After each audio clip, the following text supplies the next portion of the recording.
I've been watching a lot of videos of yours, I think, because I've reached the stage in my life where I've become really existentially curious.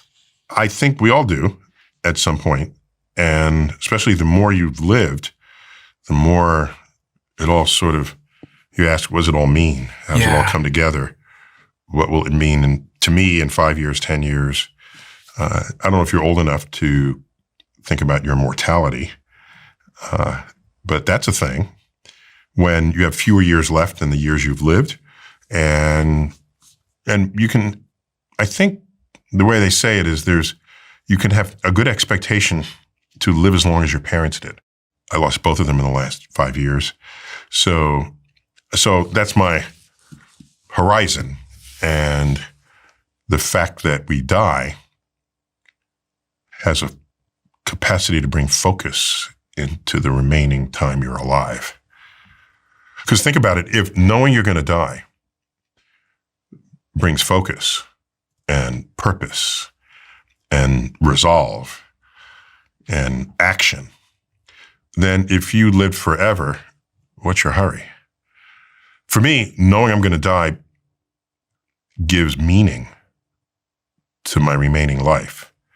Whereas if I'm never going to die, then mathematically that would mean I'd lead a life of no meaning at all. Because there's no way to focus an infinity amount of time into anything and have it be meaningful. So I'm taking mortality as a very serious force operating on happiness, productivity. Can you do something for the world? And on my tombstone, what I want it to say is a quote from Horace Mann: "Be ashamed to die until you have won some victory for humanity." I want to have made a difference in the world. I want the world to have been better off because I lived in it. Is that too much to ask of any of us? Really? We're all capable of good deeds. So if the world is better off, I've played my part as a citizen of planet Earth. And this all sort of dovetails into this new book that you've written. I call it a new book, but it's really a revision of a very successful book that I think the first copy was published in 1998, called Just Visiting the Planet, Further Scientific Adventures of Merlin from Amnesia? Amnesia, yeah. When I think about these bigger questions about the universe, meaning, purpose, death, why am I here, religion, all these things, so often I think about them through the context and information that I find in your work, because when I think of like the world being so big, as you talk about in this book, and so infinite, and all these stars, I feel meaningless. In a nice way sometimes. I feel like the shit that I worry about no longer matters. But then when you talk about... You feel meaningless in a happy way. Yeah. I feel like the things that cause me suffering don't matter as much as I thought they did. And then you talked about shortening time by realizing that you're going to live for 90 years or 80 years, creating great amounts of meaning. And it feels somewhat like, I don't know. Yes, the universe is huge in size, in age, in contents. There's nothing we can put on the table that can rival those measurements that we make of the universe. However... How big? Well, there's the light from the most distant galaxies has been traveling for nearly 14 billion years. 10 billion years more than Earth has even existed, if you want to get a sense of that. And so, but think about it a whole other way, that if you look at the ingredients of life, not just human life, but life on Earth, and you can rank the elements. What's the number one element in life? We mentioned the human body. Number one element is hydrogen. That's contained in the H2O of the water content of your body, which, depending on how chubby you are, it can anywhere from a half to 3/4 of your body weight is water. And all right, what's the next most abundant element in your body? It's oxygen attached to the water. Okay, H2O, and both the H and the O appear in many, many other molecules in our body, in the DNA and in your muscle tissue, all of this, and in the blood. Okay, what's third? Carbon, which you would have thought had to be somewhere on the list because we're carbon-based life. Fourth is nitrogen. Okay. Fifth, I'll put them all together and just say other. Okay. So that's the sequence of elements. And now you say, what are the sequence of elements in the universe? The number one is hydrogen. The number two is helium, but that's chemically inert. You might remember from high school chemistry. You can't do anything with it anyway. Helium. Next in the universe, oxygen. Next, carbon. Next, nitrogen. Next, other. Okay, so we are one for one matched to the ingredients of the universe. And one of the gifts of 20th century astrophysics is gifts to civilization is where those ingredients came from. We trace those ingredients, the hydrogen, to the Big Bang itself, and all these heavier elements to stars that manufactured those elements in their core, in the crucible that is their core. They lived out their lives. They exploded, scattered that enrichment into gas clouds so that the next generation of stars would have planets, and on at least one of them have life, as we know it, life on Earth. So that you can think of us not just figuratively, but literally composed of stardust. And so that it's not that we are alive in the universe. Yes, that's true. But the universe is alive within us. So we're special because we're the same as the universe. Often when people think they're special, I want to be different from it. No, we're same because we have human DNA on an Earth where we have DNA in common with all other animals, all other life forms on Earth. Do you realize we and mushrooms have more in common with each other than either we or mushrooms have with green plants? The common ancestor between fungus and animals split later in the tree of life. Then its common ancestor split with green plants. You have 20% identical genes to a banana. Excuse me. Okay, we all do, not just you. Not just you. Okay. You have that. So when you consider all of this, it's not just that we're alive in the universe is alive within us. And that discovery borders on the spiritual. Yeah. And it's a scientific result. So when I look up at night, I never feel small. I feel large. I feel as large as the universe itself, because that's where we came from. We're a participant in a great unfolding story of cosmic evolution. The minute you said that, I thought of all these Eastern traditions and religions that say we are one. And from a scientific perspective, as you say, we very much are one.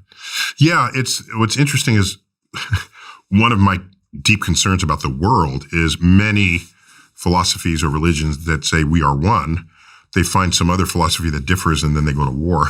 Yeah. I don't mean to laugh at that, but we're not good at feeling oneness with everyone. It's easy to feel oneness with our tribe. Our tribe could be skin color, religion, who you sleep with, who you don't sleep with, what food you eat, what rituals you perform. And so those people choose sides based on so many factors that it's actually, to me, just as a scientist, it's disturbing how easily and quickly we will divide each other and make that the reason for how you interact, rather than see what we have in common and make that the reason for why we would come together. This has been really front of mind for me for the last 24 hours. There's been a lot of things that have happened in the news that have thrown the conversation around division to the very front of my mind. And that, in the UK, we've got all these people that are marching next week, I believe, through London because of, various political things. And I was saying to my friends last night, I said, I think actually that the root cause isn't this or that, it's the division itself. And you can overanalyze. I mean, if you look deeper than whatever people are saying is the reason they are marching or arguing, if you just, park the curtains and unpack it all, at the bottom of that is there's a tribe here and a tribe here, and they think this way and they think that way, and never the twain meet unless we rethink how we interact with one another. I mean, think about it. With the race friction that existed around the world, but especially in colonial Europe and the slave trade and all of this. And okay, that's not good. It's bad. And all right, but then you look at World War I and World War II.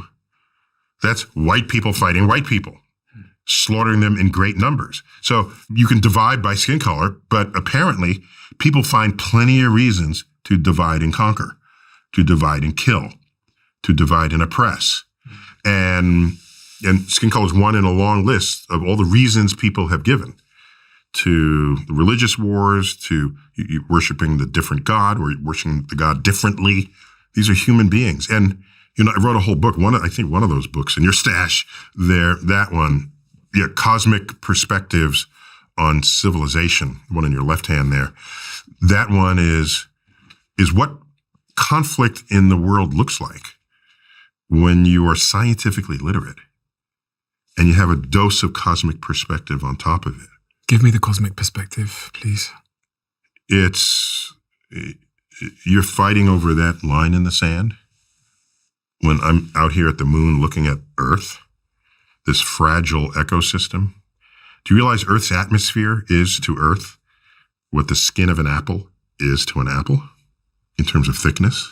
So I see people trashing the planet, fighting one another, again, just based on who's on what side of the line in the sand, or who they worship, who they don't worship, or what their skin color is, or where they were born, what language they speak, what accent they have. And I step back, and from orbit, it's ocean, land, clouds. From the moon, there's Earth suspended there in space. I almost don't want to zoom in on it because people value what they think is true more than what is true. There are objective truths out there, but it's almost as though people fight and argue more vehemently the less evidence there is to support what it is they think is true. There's an old saying, if an argument lasts more than 5 minutes, then both sides are wrong. It's true probably 80, 90% of the time, but it's definitely something to think about. How have your spiritual and religious beliefs evolved throughout the course of your career based on all that you've come to know about the objective nature of the universe? Has there been an evolution? It depends on what you mean by evolution. I was raised Catholic. Yeah. But we were raised basically in a secular household, even though we would go to church every weekend. What I mean by that is, we come home, at no time do either of my parents say, don't do that, Jesus is watching. You keep that up, you'll go to hell. Do this because it'll please God. Never was there such a conversation as that in the household. So the household was driven by objective truths or life experience, as would be brought from elders to a next generation. Something that was more common in that generation than in the current generation, because now elders don't know anything about anything.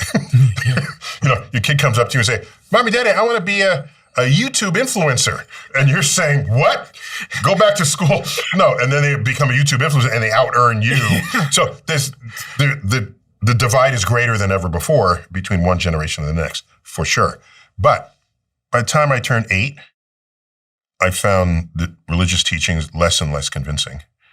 And so by the time I was 9, when I discovered the universe, or really the universe discovered me, a first visit to my local planetarium. So yeah, I wouldn't call it an evolution, but I will say this. You didn't ask this, but it relates. Before I was more recognized, I'd be on an airplane. What do you do? What do you do? Okay. They find out I do astrophysics. Then out come the questions. Okay. Oh, tell me about black holes, relativity, the Big Bang, aliens. Okay. And would always land on God. And I used to give pretty straight, unforgiving answers to that question, to that inquiry. But then I thought that's not fair. There are people whose lives pivot around their religious beliefs and their spirituality. And just because I've been discounting it since I was 8, I shouldn't use that as a force against them. I should at least understand where they're coming from. So I systematically acquired religious books of all kinds. So I have the Torah. I have multiple copies of the Quran, Joseph Smith's account that led to the Mormons. I have multiple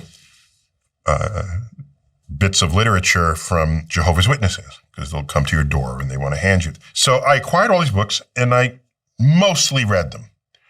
I've skimmed all of them and read some of them with a little more intensity than others. All right. On doing so, that enabled me, empowered me to have more meaningful conversations with people who were religious. Much more meaningful and more informed. That's the key.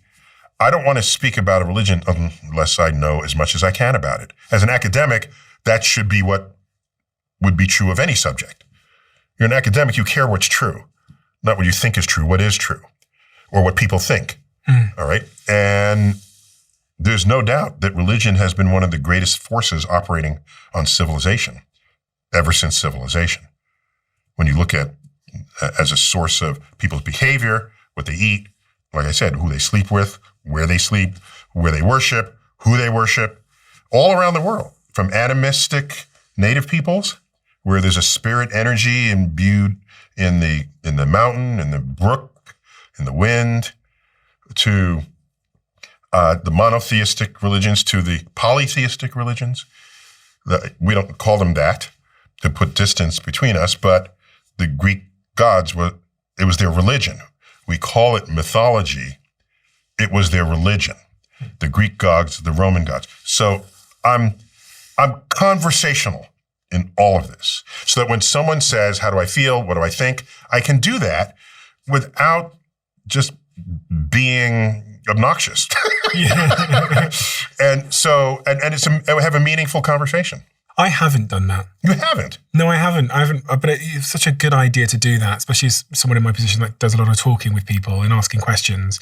But the first thing that sprung to mind was, there was actually 2 questions that sprung to mind. The first was, how did that change you, reading all those books, outside of you being able to relate with those, being able to talk to them in a different way? And the second question, because I've watched Cosmos, I've watched it several times. It's one of me and my partner's favorite things to watch is you going from the very beginnings of time through the universe into where we are. You gotta love that calendar too. Oh my God, calendar. It's my favorite thing. Yeah, and I try and persuade everybody to watch that. But my question was about, because I watched that and I watched how the universe has evolved over time, or at least our understanding of it and how it came to be, is did humans evolve at some point to believe? Are we meant to believe? Well, so the best way to ask that is, let's go back to the earliest humans we have fossil records of. And we can go back to Neanderthal, for example. Neanderthal is a branch of hominids that went extinct, basically. There's some crossbreeding, and there's Neanderthal DNA in many humans today. But as a branch of the hominids, they went extinct. So the Neanderthal, then there's Cro-Magnon.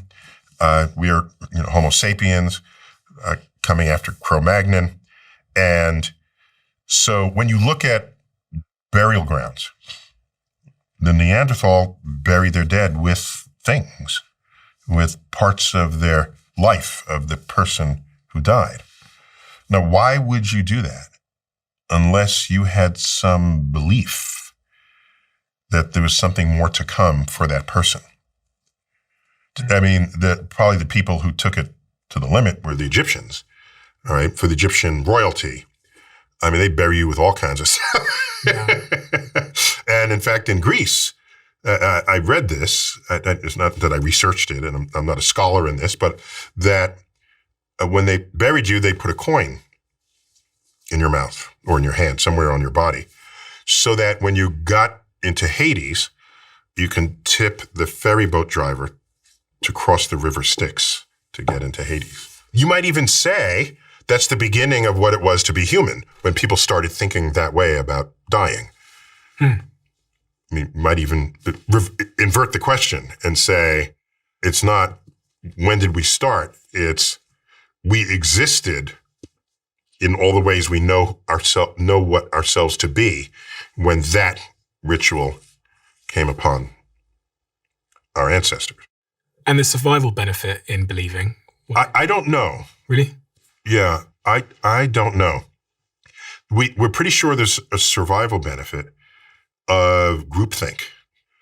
And religion is groupthink, if there ever was. It was, we will all believe this in this way, and we will behave in that way on those occasions, and you will not deviate from it. And part of that package of beliefs includes statements about the afterlife and how you should behave in this life. Otherwise, you don't go to heaven, you go to hell. I don't think Judaism has a hell, but you're not as rewarded as you'd otherwise be. Now that forms a corpus of beliefs that can be highly binding of a people's. And especially if some other peoples come up and they do other things and you don't understand it, you don't know what it is, and they're a threat. And so you keep them out, you do whatever you can to preserve your traditions relative to theirs. Ultimately, that in its worst manifestation is all-out war, where you just kill people who don't believe the way you do. So maybe religion is kind of what defined humans in the fossil record. I mean, like I said, that's an interesting inversion of that question. Not when did humans begin being religious. You define who we are as humans as when religion showed up in the burial grounds of cavemen. You just talked about us being bound there by certain shared beliefs and ideas. Yes. And I think I think ritual is one of the strongest binding forces of society that we have.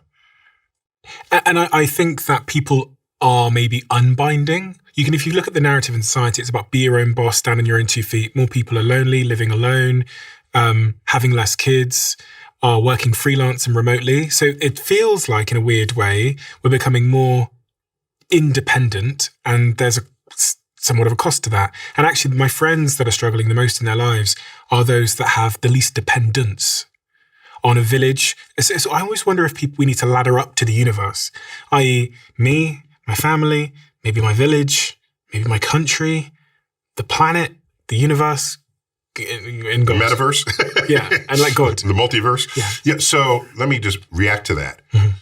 There have been studies about the psychological effects of this kind of life, basically the social media too early in one's life force that operates. But I don't know. I don't want to be the person who says, in my day, we did it right, and you youngins don't know what you're doing, and you're all going to, I mean, I've seen the films of officials smashing pinball machines with sledgehammers, saying it will be the death of the next generation because they're not studying, it's gambling. You see people burning rock and roll records.